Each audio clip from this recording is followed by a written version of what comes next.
Well, this is nice. Yeah. This is nice.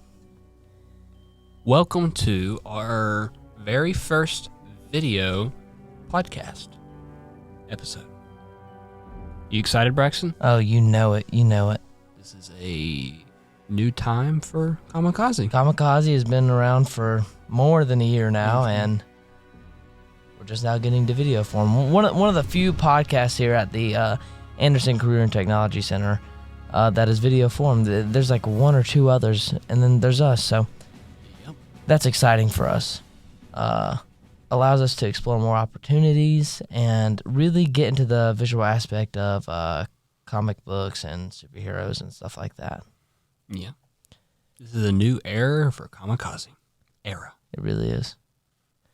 So, Leland, our first segment is about Marvel Comics versus the MCU, so the main differences between the two. Because, you know, comics and the movies they do things differently. Some for the better, some for the worse, but obviously they don't do that on purpose, but it just happens to work out like that. They also the directors also like to add a little spice of their own thoughts into the movies and all that kind of stuff, and they like to modernize it compared to the comics. So that helps. So, for our first characters for this new event, Marvel Comics versus MCU, we have Iron Man, seeing as he did pretty much start the MCU. Yeah, first movie of the MCU, right? Yes. Yeah. One of the best, too. Yeah, the first one is pretty good. So we have none other than Robert Downey Jr. playing Iron Man, or Tony Stark, the perfect actor. That was controversial at the time, wasn't it? Robert Downey Jr. because of his past? Yes, for him being an alcoholic, which in my opinion, it kind of makes him more, makes it more relatable to him, seeing as they both were alcoholics. Well, yeah, I wouldn't use the word like relatable, but yeah. Okay, well, yeah. I mean, even Stan Lee told Robert Downey Jr. that he was built for Tony Stark role, which he is. Look at the man and look at comics. They are almost exact. They really are. They really are. So, now, the best place to start with this Iron Man is his birth. Yeah. In the MCU, he was the only child of Howard and Maria Stark, while in the comics, Tony was adopted. And he also had a brother. And see, the reason why he's adopted is because his brother was so Maria couldn't have, she couldn't necessarily have a child by herself. Well, I mean, any woman can't, but she couldn't have it with Howard. Bone marrow babies. She had it with an alien. Howard talked to some aliens, got alien technology and all that kind of stuff. Yeah. And had help from aliens to get his wife pregnant. Oh. Yeah. Okay. And, well, that's a little... He wasn't exactly the dream baby, as one can think, seeing as he did come from experiment, pretty much, from aliens and humans. So that kind of, it took a turn. Yeah. And so they kind of put him aside and all that kind of stuff. They hid him. They were like, all right, so we're not going to tell the public anything about this one. We're going to adopt one and say this is our real baby. And that was Tony Stark. And now another thing is, this kind of goes along the lines of him, being young and all that kind of stuff, is Jarvis. Now, we did get a little cameo of, this is a big change in MCU, not necessarily for comics and all that. Jarvis, I think I've already said that, but was a butler. He was a real-life butler.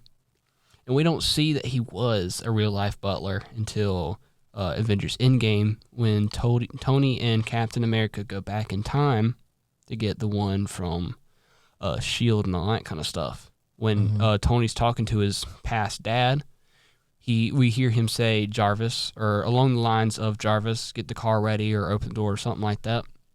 So, yes, he is in the MCU, but we didn't know that until Avengers Endgame. And in the comics, he kind of plays a big role because he's kind of like an Alfred with Batman. Yeah. He's kind of like Tony's Alfred. So he kind of plays a huge part in all that kind of stuff. But now in the MCU, Jarvis is an AI. Mm-hmm. And, I mean, we also see that Jarvis becomes the hero known as Vision. Yeah. Obviously, yeah. Yeah. We'll get to Vision later on in this series. Yeah, in the comics, Jarvis is actually a human, Alpha type situation. Yeah. Yeah. Okay. And in the MCU, they make him a kind of like. No, I wouldn't relate it to Oracle because Oracle's like the girl in the chair. Friday is more. Well, yeah, because no, Oracle does become an AI too. Well, yeah, I know. Yeah. So AI Oracle can be considered more like Friday and Jarvis both, but I would consider them more like Friday because Friday's a female. Now, this is one of the biggest complaints with the MCU is Pepper Potts. I'm putting her along lines of Tony. In the comics, I mean, he has a little fling with Pepper Potts, but like they totally drift apart. In the comics, Tony is just a big playboy, gets with any woman he wants pretty much, and the relationships do not last that long. In the MCU, we see that he, So he's a lady hopper. Pretty much, yeah. Well, he's like that in the MCU as well. Well, at the beginning. Only in the beginning. There's a lot. See, that's the thing. In the first MCU movie, we get to see a lot of Iron Man comics. But then after that, it's just he becomes a better man and all that kind of stuff. We don't really get to see the main Tony we seen in the comics as we do in the first movie. First movie, best resemblance to the comics. But see, Pepper Potts actually gets married to Happy Hogan. Happy Hogan's a good-looking man. Debatable. But see, Happy Hogan is Tony Stark's bodyguard, which I don't see why he needs one, to be fair. Well, he's also just a good friend as well. Well, yeah. Who doesn't want to give a friend a job? Obviously. Well, they became friends because of that. Because of him being a bodyguard. Which, granted, yes, if he did I'm not completely sure about this, but if he did have Happy before he became Iron Man, then yeah, he kind of needed him. After that, he's not necessarily needed, but that's how he's had him since the beginning, too, as well. Yeah. Which he did need him then because he was just bar hopping, lady hopping, getting all the scabies imaginable. See, Tony is I will say Tony's main love interest in the comics, which we see a little bit of this in the first movie, is with Black Widow. They get married. I mean, eventually they do have a divorce, but that's like his strongest love interest is Black Widow. And I don't blame him one bit. Me either. Scarlett Johansson. Okay, let's yeah. Sorry, getting sidetracked. Yeah, I'm sorry. He also gets involved with Wasp, but not Hope Van Dyne. It's Janet, the original Wasp in the MCU. The oldie. Yep. We'll get to them later on in the series. Okay. Yeah. But they do have a little bit of a little fling together. I mean, you can probably tell it doesn't go well. No. Also, back with the Happy Hogan situation, Happy actually dies. Oh. Yeah. He kind of gets taken out really I love easily Happy. By I forgot the name of him, but he does get taken out by a bot, like a hitman or something like that. That's one thing that the Tom Holland Spider-Man movies actually do good is Happy. Yeah. Tom Holland is probably my least favorite Spider-Man actor, but they do Happy really well in that. Well, I mean, yeah, because seeing as he is the director. Yeah. Well, depends. Yeah. He's the director of some of the MCU movies. Some of them. I don't know about those, but yeah. John Favreau. Let's see. Oh, first two Iron Man films. Good looking guy. All right, let's see what movies he's directed. Okay. I know we done Elf. Lion King. Yeah, the new one, which sucks. Jungle Book, Chef, Cowboy Aliens, Iron Man 2, Iron Man 1, Elf, and Zathura. Chef, if That's I've a already good said movie. that one. And Maid from 2001 is rated R, so we can't watch that because it's rated R, so yeah. Oh, he's 6'1". Oh, he has a wife since the year 2000. Oh, good for him. Good for him. Little big nose, kind of, but He's not that important. yeah. Okay. Do you have an Are you attracted by this man? You are. No, I'm not. You are. That's why you're so. I'm not. fascinated. I'm not. You're wishing you were that one. No. Okay. She's a physician, though. I'm gonna hit her with my car. Well, back to Iron Man. Another big difference is his alcoholism. Oh yeah, no, because he starts off an alcoholic, and then I guess he just forgets about alcohol. Yeah. I mean, he still drinks and all that, but Yeah. he is not an alcoholic at all. Now, in the comics, he gets replaced. Well, I'll get to him being replaced later on, but he gets replaced because he's such a bad alcoholic. He has a whole comic book arc story because he's an alcoholic. Alcoholism. That's a big thing to overcome. Yeah. I mean, you would know. Sure. Because I would know. Yeah. Well, his alcohol problems have gotten out of hand that he's even killed people, such as Stiltman. I mean, he's not that great of a villain. Stilt man. I know. Let's say that again. Stiltman. Stilt man. Yeah.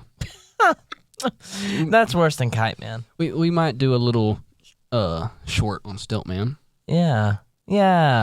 Or we can like make a little segment for just all the weird. We really should. Kite Man, Condiment Man, Squirrel Girl.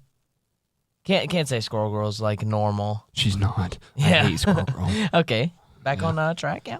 Well, I mean, he's just always had a huge problem with alcoholism. It's like that's like his weakness. That is like pretty much Iron Man's weakness is alcohol. It's just kind of sad when you really think about it. He's one of the smartest people. See, that's also a thing. In the MCU, he's pretty much considered the smartest man. Well, he is really smart. His intelligence just happens to rival Batman's, which is Batman's not the smartest. I'm talking character about. in DC. I'm talking about. So, but no, Batman. Okay, actually, with that. Let me disagree.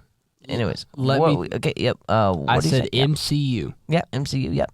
MCU Iron Man compared to the comics, it's not that smart. In the MCU, he's considered smart because he's pretty much he's the smartest man in the room, quote unquote, smartest man in the room. Compared to everyone else, yeah, he is. Because, I mean, Bruce Banner, that's like the only other really big scientist we got in there. Jane Foster, I mean, there's not really that many.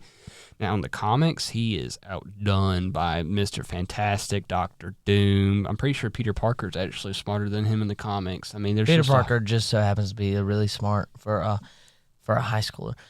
Well, yeah. And just as a person overall. There's just so many other people that are just more intelligent than him in the comics, and that's just like a big thing compared to that. But none of them are smarter than my boy. That's debatable. Now, one of the biggest differences with Iron Man, with the MCU and the comics, is his Iron Man suits. That's kind of to be expected. They do really well on designing the Iron Man suits to make it look like comics and all that kind of stuff. They do really well. I had to give them that credit for that. Yeah. Now, there's a lot of suits that is just straight up left out with the comics. I mean, it's a movie. You can't do all of them or else it'll look just stupid. Now, as I was saying, his suits is like the biggest thing, of course, because, I mean, we got the God Killer. We just got so many powerful suits. And it just, in the MCU, is Hulkbuster is his strongest suit. Yeah. And that gets improved in the comics. It turns into a car in the comics. Transformers. Pretty much. And that's it. Yeah. Now, I know we're not going to see it in the MCU. This is like the last thing I'm going to talk about Iron Man. I know I really wish we would have got to see it. We didn't really. I mean, you could say we did, but I wish we could have got to see Iron Man in the Guardians of the Galaxy. That deep space suit is awesome. Him being the leader of Guardians of the Galaxy is awesome. Just that whole thing of him being the leader of Guardians of the Galaxy, I love, and I wish we could see it in the MCU. Now that he's dead, and now after Guardians of the Galaxy 3, that's most likely not going to happen. Well, that's like definitely won't. Yeah. 99.9% not going to happen. I just rewatched Guardians of the Galaxy 2 literally yesterday. It's pretty good. I consider it the best. Hat guy. Oh, both God. of them. Oh yeah, I forgot. Both of them hate Guardians of the Galaxy for some reason. Listen. If you somehow find us, and if you're somehow watching us, we have beef with you. Yeah, we really do. Especially me. Yeah. Especially me. Yeah, and we would like to talk to you someday. We would. We'd like to bring you on our show. Yeah. Yeah. We could sit here and argue all day because about your dumb opinions are wrong. You might have seen that comment on the new Ahsoka video that you got. You're just wanting to be different, hat guy. Yeah. We know you are. You just yearn for differenceness. You're trying to listen to Logan Paul and be a Maverick, but it's not worth it at that point. Yeah.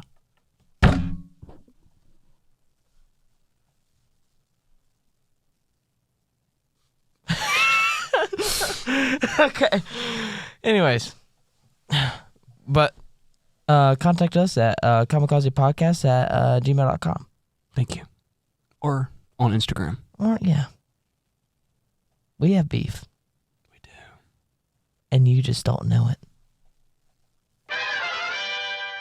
Now we are going to get into our top 3 villains, just in general. It doesn't have to be DC. It doesn't have to be Marvel. It doesn't have to be any of those. Just top 3 villains in general. But all of mine are DC. So yeah, Leland, why don't you start us off, or do you want me to start us off, or what? I'll start us off. Okay. I think my number 3 might be surprising. Okay. Ultron.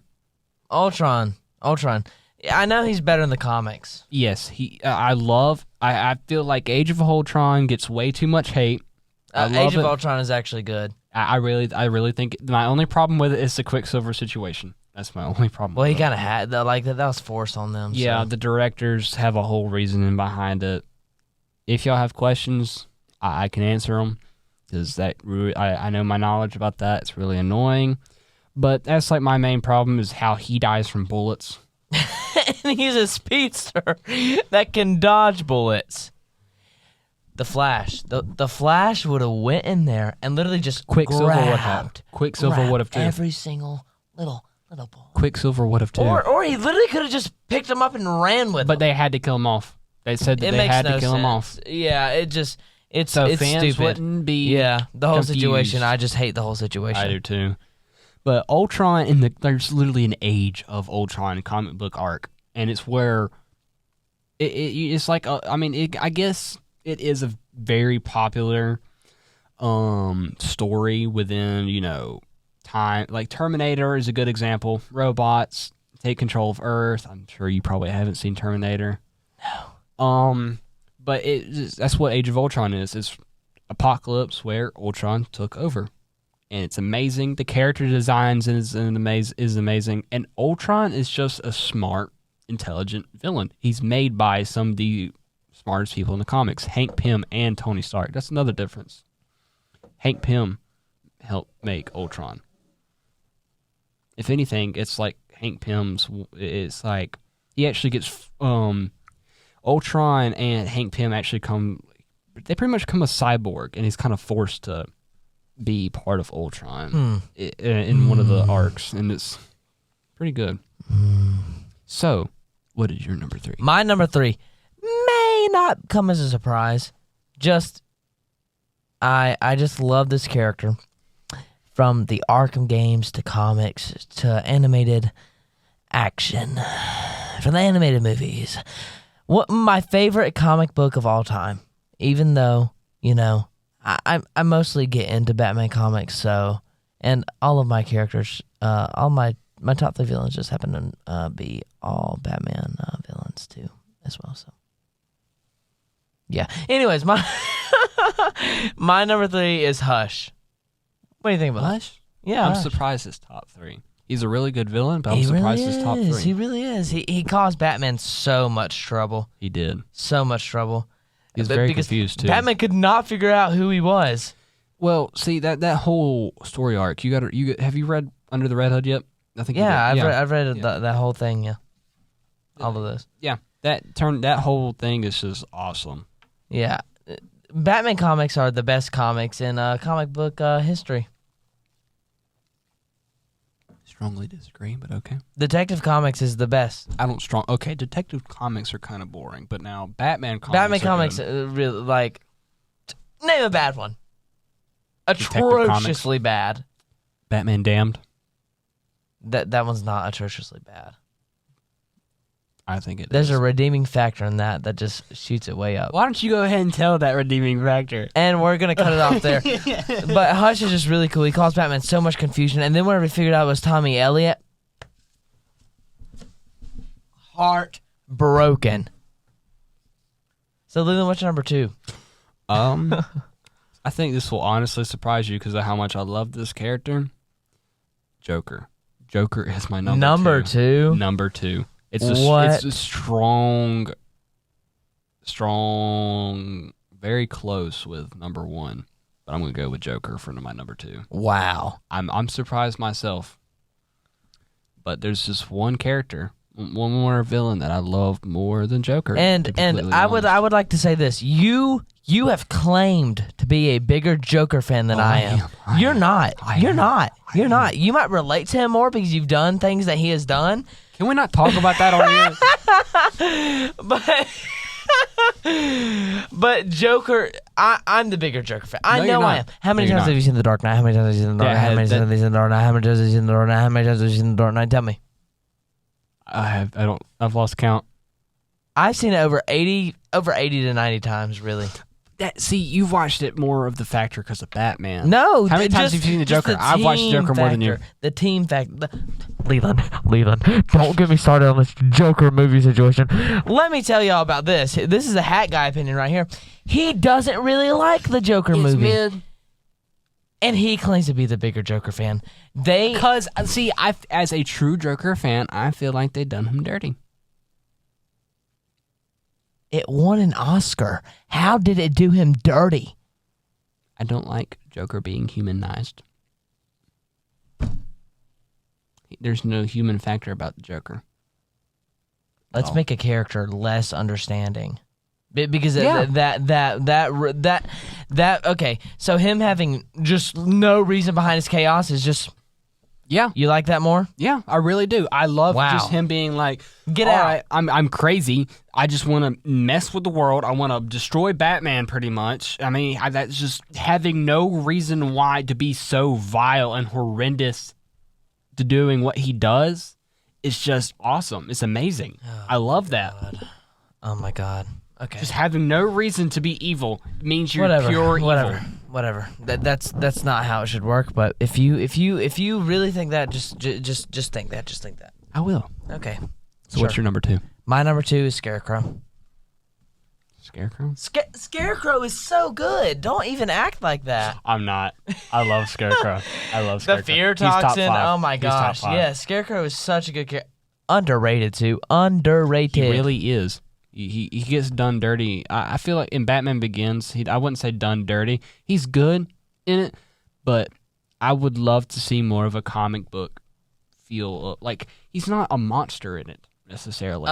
Whenever someone breathes in that fear toxin, yeah, but we don't necessarily get to see a huge monster and all that kind of, like, see, and which one is it? City?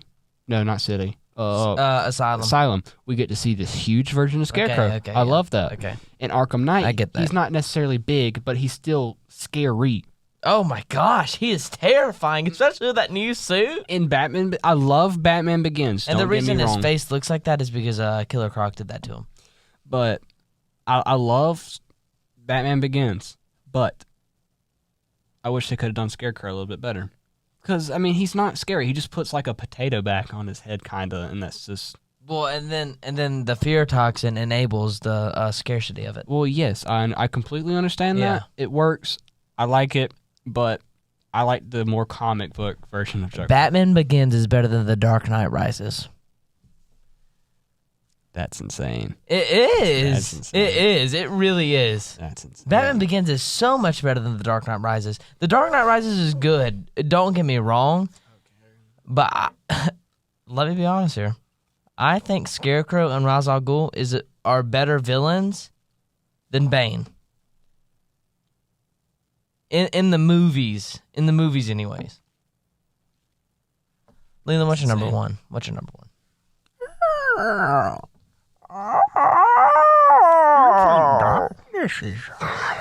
You think darkness is alive. Whoa, that kind of sounded good. That one actually did sound good. That kind of sounded good, yeah. Wow. I guess that kind of gives away my number one. Bane? I love Bane. You like Bane more than Joker? Okay. I see. I'm gonna be completely honest.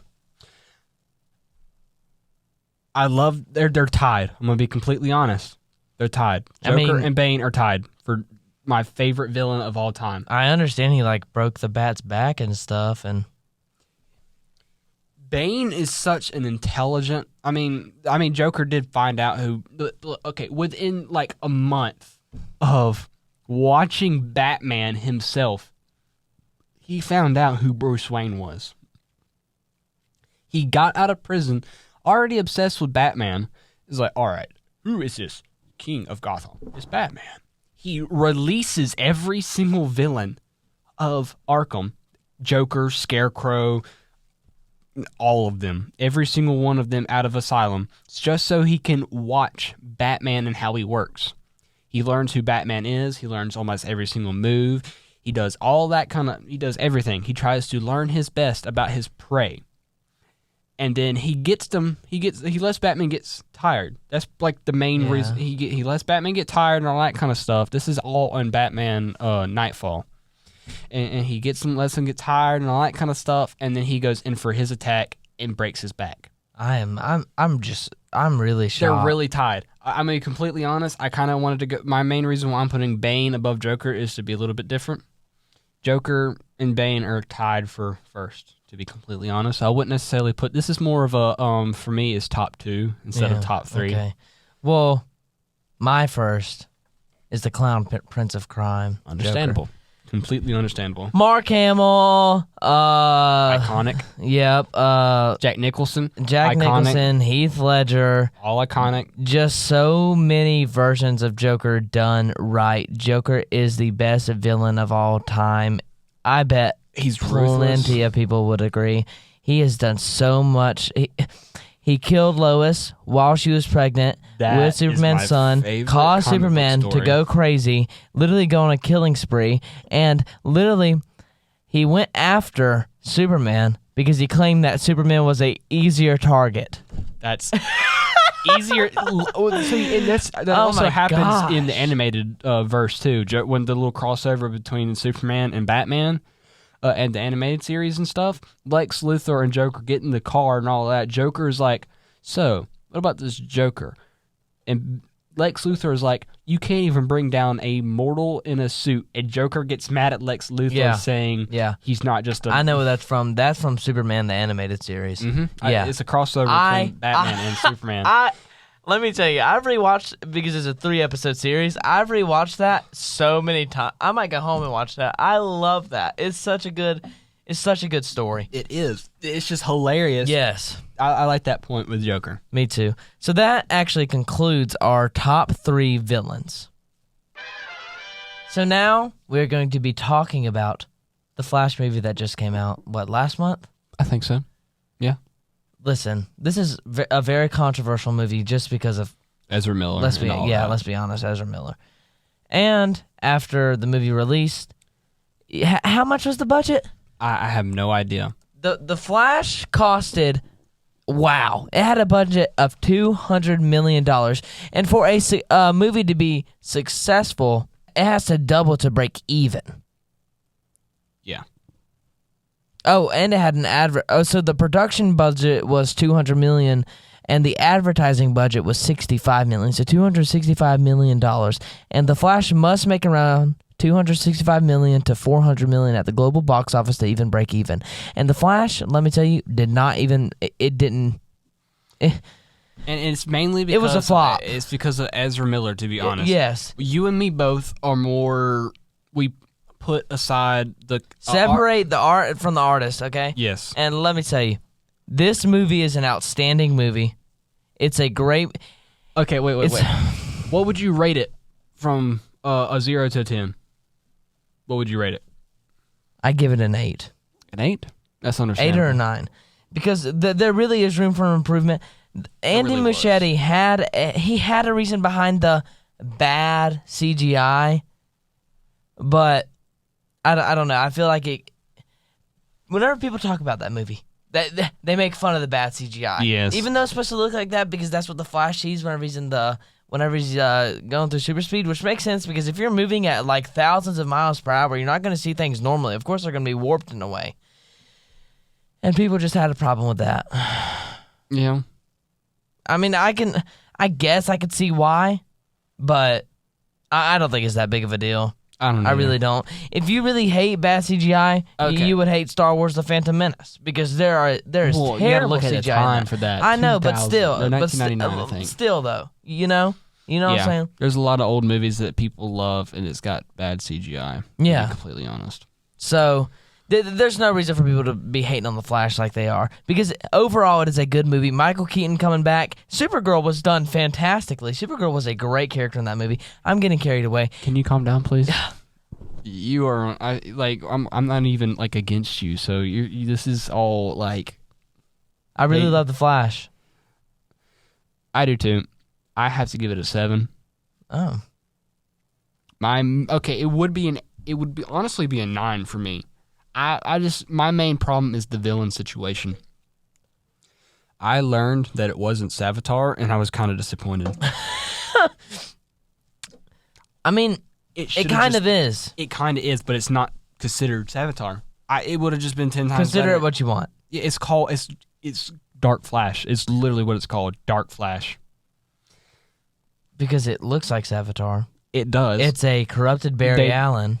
Just that whole villain situation, it kind of turns out it's not dark. It's not Savitar, all that kind of stuff. The ending, I liked it and all, but like it kind of felt like the ending fight between Barry versus Barry. It was kind of disappointing. I'm gonna be completely honest. I was like, after watching this whole fight with Flash versus the Kryptonians, which was so awesome. Oh my god! I love Michael Keaton. I'm a diehard Michael Keaton fan. When they did this, yeah, and no, not even that. Just watching Michael Keaton go, just all around. Oh, the Kryptonian.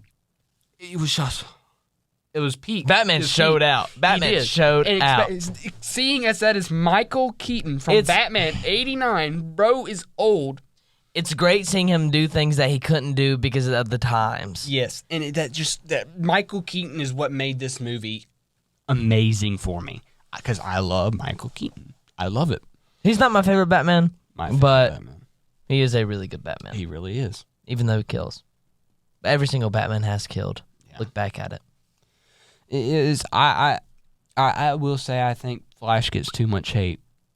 Oh my gosh, it does. Yes, it's a beautiful story too. And at this point, everyone's just looking for the tiniest detail to be like, to give it out another reason. Because they hate Ezra Miller. And it's not even that. People will hate the DC movies. Yeah, I think they're waiting for the reboot to actually go and support DC movies. Well, they're waiting to see what James Gunn does. James Gunn helped with Blue Beetle, and we've seen how that went. Blue Beetle, I mean... I understand you haven't seen it, so it's kind of difficult to talk about that. I haven't been able to go see it. We should go see it. I don't think it's in theaters anymore. It comes out on digital the 26th of September. So, all right. So, Braxton. That concludes our Flash segment. Now moving on to the battle of the century. Really not. Really not. I think it's really easy. I don't know. Green Arrow, one of my, I guess I would say top 5, top 10 favorite heroes. Really? Yeah, I really love some Green Arrow. My favorite. Okay, this kind of goes against what we're talking about. Versus Hawkeye. Go ahead. One of my favorite comic book panels. I think I know what you're about to say. Deceased. Yes, I've told you multiple times. Yeah. But for our audience, my favorite moment is in Deceased. Green Arrow finds out Batman has 0 plans on how to beat Green Arrow because Batman just is like, I can beat him. And he takes that to an offense.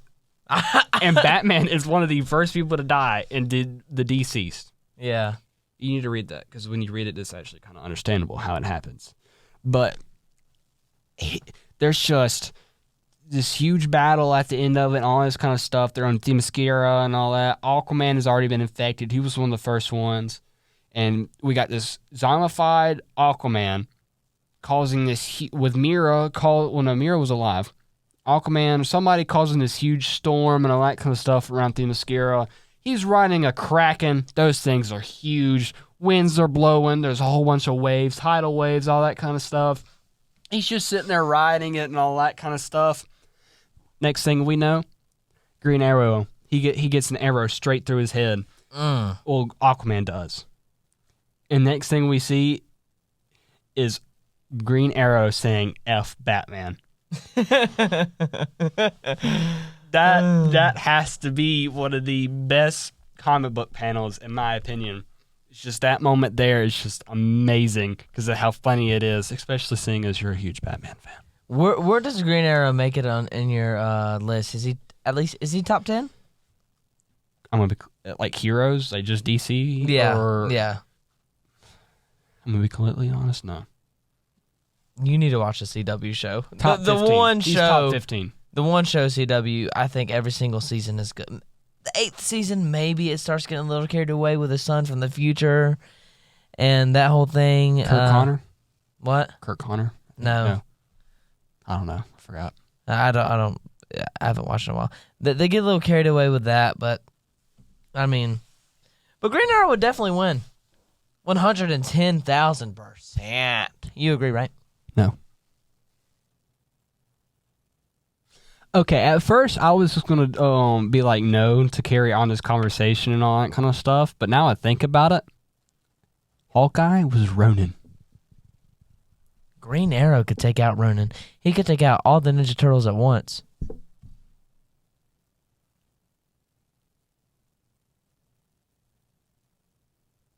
Gah! You actually scared? I know what you mean by Ronin. It's not that the Ninja Turtles does have a Ronin arc, don't they? Well, yeah, but I'm not talking. Yeah, I know. It was a joke. Yeah, they last Ronin. Michelangelo is the last Ronin. Yeah, Mikey is. Yeah, I didn't know that. I thought it was Raphael. The red one. Yeah, it's the orange one.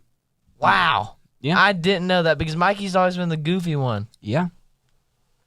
Okay. Well, I mean, we're both not necessarily whole Teenage Mutant Ninja Turtle fans. I not comic book wise, but I've always liked them. Movie and like animation, like just that type of stuff. I'm a huge Ninja Turtles fan in that way. Yeah. But the new one was good. Okay. Do you want to keep this argument specifically Hawkeye?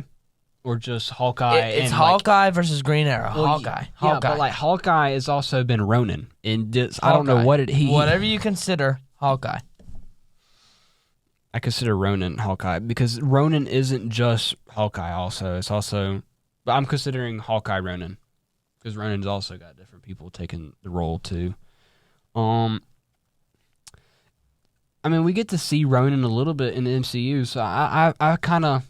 This is a very strong argument in my opinion because now started thinking about it. Ronin is one of my favorites, and he's just really awesome. He's really skilled. I mean, it's Hawkeye too. This is very difficult.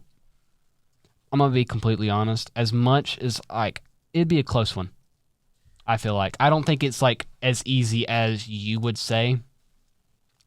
I think it would be a pretty decent fight. But I feel like Green Arrow will win now I think about it. Green Arrow Yeah. overcame Count Vertigo's power. Outfought Deathstroke after learning his technique. He learned his technique mid-fight or what? I don't know. You're looking at it. Yeah, I am looking at it. Split a giant diamond open, which diamonds are what? You can't pierce a diamond. I look. Hawkeye has some pretty good feats too. Hit Superman with a kryptonite arrow, and Superman has superhuman reflexes, almost as quick as the Flash's. Cleared an entire castle full of mercenaries. I didn't know. That's crazy. Green Arrow is amazing in the comics. Instantly mastered an alien weapon. Intimidated a group of muggers. Okay, not hard. Hit a target as far as he could see. Now that's a crazy feat. As far as you can see, with an arrow, Look an arrow. up Hawkeye feats because I feel like there might be some good ones. 10 most impressive feats of accuracy ranked. Target. Okay, one second. I'm not looking at the right thing. No. Okay, maybe he hits no-look headshots. So he pretty much quickscopes people. It's kind of funny. He plugs guns, so shoots an arrow right in the hole. Ricochets arrows. Nails people to walls by their clothes. Hawkeye took out a cosmic being by sheer tenacity. Okay, that's kind of... That's a good feat. Yeah. Hawkeye led the Avengers' first splinter. Well, yeah, team. he is a leader. I will say that. Oh, he yeah. is a leader. Well, Green Arrow is too, because he has the he has his own little team. Well, yeah, but what's his own little team? I know he has the Green Arrow. T-Man. What's his name? Mr. Terrific. That's only CW though, because Mr. Terrific has Terrifics, and they're on their own team, and it's just. I don't know then. Hawkeye chose to not become the next Captain America. I'm not going to become Captain America. Hawkeye time with Occupy Avengers focused on normal. These aren't that really great. No, I guess he just doesn't. Did you know this? No. Hawkeye joined the Justice League at once. While there was plenty of superheroes that have members of the multiple superhero teams, this is the only one who has been both Justice League and the Avengers. Wow, he joined the JLA. Justice League of America. Yeah. Oh, okay. Fans didn't like that, so they ended it. He struck up a relationship with Black Canary, so I could see how. Okay. This is a huge feat. Okay, Hawkeye saved DC and Marvel. In the last battle, Hawkeye and the Flash are presumed destroyed by a blast from Corona. Okay. However, it is revealed that the two avoided the attack, and Hawkeye is able to shoot an arrow into Corona's machine, saving not only the lives of everyone's present, but also the entirety of the Marvel and DC universes. That's pretty cool. Okay, number 2 is not a good number 2. No, Mentor's Kate Bishop. Hawkeye is a human in a world of gods, okay? And Green Arrow is too. Well, I understand. Hawkeye is pretty good. I feel like the websites here kind of, I feel like they couldn't find anything. I feel like they didn't look good enough. I'm going to be completely honest. I like Hawkeye. I do too. I think Green Arrow just is... Yeah. Okay, definitely throwaway arrows, hand to hand. Green Arrow, easy. Mm-hmm. But accuracy-wise, I feel like that would be a really good battle. Yeah. I'll agree with just that, bow and arrows, it would be. That one, I'm honestly, when it comes to hand-to-hand combat, Green Arrow wins. When it comes to just when they're using their gadgets and stuff, I'm gonna be completely honest. I think it'll be close. A tie. I don't think Green Arrow would allow it to be a tie, especially if Hawkeye did something. But I can't decide on that one. We'll leave it up to you guys. Yeah, put in the comments. Yeah, what y'all think. Comments. We'll leave a poll. Especially if you're listening on Spotify, there will be a poll. But YouTube watchers, viewers, comment below who you think would win. And that is the end of our Hawkeye versus Green Arrow segment. So that was our first video form of Comickaze. After a year of being a podcast, we finally got on the video side of things. Join the crowd, am I right? I'm Braxton Ricketts from Comickaze. And this is Leland Dunsel from Comickaze. Disassembling.